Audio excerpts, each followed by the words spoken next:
నమస్తే, welcome to Sakshi sports. నేను మీ కృష్ణబాల. జింబాబ్వేతో జరుగుతున్న టీ20 సిరీస్లో టీమిండియా శుభారంభం చేసింది.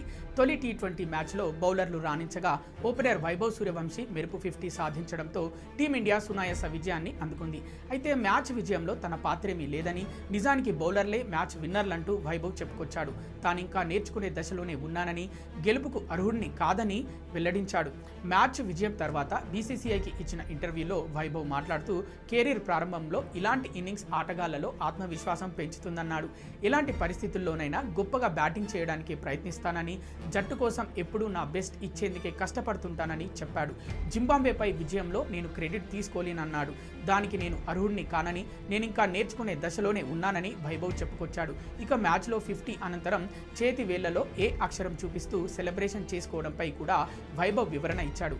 ఏ అనేది మా అమ్మ పేరు, ఆర్తి సూర్యవంశీలో మొదటి అక్షరం. నా హాఫ్ సెంచరీ సెలబ్రేషన్ను అందుకే ఏ సంకేతంతో చూపించాను. నా కెరీర్లో సాధించిన తొలి అంతర్జాతీయ అర్ధ సెంచరీని నా కుటుంబానికి, కోచ్లతో పాటు నా జర్నీలో సహకరించిన ప్రతి ఒక్కరికి ఈ విజయాన్ని అంకితం ఇస్తున్నానని వెల్లడించాడు. హరారే వేదికగా జరిగిన మ్యాచ్లో తొలుత బ్యాటింగ్ చేసిన జింబాబ్వే 20 ఓవర్లలో 7 వికెట్ల నష్టానికి 125 పరుగులకు పరిమితమైంది.